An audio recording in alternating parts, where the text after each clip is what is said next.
dan menang. Mengusung tagline Bersatu Aceh Selatan, Maju Bersama Idaman, Insya Allah Darmansyah Sudirman, pasangan calon Bupati Wakil Bupati Aceh Selatan 2024. Darmansyah yang saat ini menjabat sebagai penjabat Bupati Aceh Barat Daya, rela mengajukan surat permohonan pengunduran dirinya sebagai PJ Bupati Abdia ke Kemendagri, serta surat pengunduran dirinya sebagai aparatur sipil negara atau ASN bukan tanpa alasan. Darmansyah rela melepaskan jabatan dan status kepegawaiannya karena dirinya ingin memajukan daerah kelahirannya, yakni Aceh Selatan. Darmansyah juga telah mendaftarkan dirinya ke partai politik untuk mendapat restu sebagai bakal calon Bupati Aceh Selatan pada Pilkada November 2024 mendatang.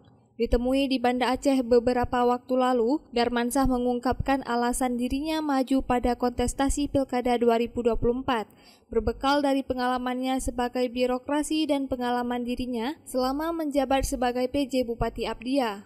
Terkait pendampingnya nanti, Darmansyah memilih pendamping yang berasal dari partai lokal. Niat kita maju di Aceh Selatan insya Allah sudah bulat. Kita mulai dengan Bismillahirrahmanirrahim. Selaku ASN tentu harus patuh pada aturan. Yang pertama, kita sudah memberikan surat permohonan pengunduran diri kepada Kemendagri melalui Pak Sekjen. Terkait dengan surat pengunduran diri itu, kita menunggu hasil dari Kemendagri. Dan setelah dilantik pengganti yang baru, otomatis akan berhenti menjadi PJ Bupati Aceh Barat Daya. Menyangkut dengan ASN, itu nanti sesuai dengan undang-undang, kita akan mendaftar dikit, insya Allah tanggal 27 Agustus. Kemudian akan ditetapkan oleh KIP itu sekitar di bulan September. Setelah KIP menetapkan calon, maka disitulah kita resmi gugur sebagai anggota ASN. Membawa Aceh Selatan lebih baik, maju, islami, dan melayani. Kita harapkan juga masyarakat bisa mendukung kita, karena dari semua calon yang ada sekarang, yang murni dari birokrasi hanya kita. Yang lain, teman-teman yang lain, mungkin di profesi yang lain. Tentunya ini menjadi sesuatu nilai plus kepada masyarakat. Mudah-mudahan percaya pada kita untuk kita bawa perubahan yang lebih baik di Aceh Selatan.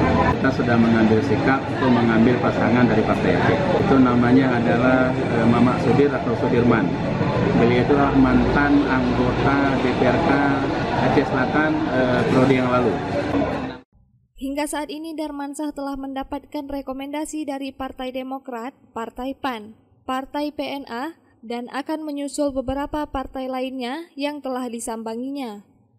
Dari Banda Aceh, Lala Nurmala melaporkan untuk Puja TV Aceh.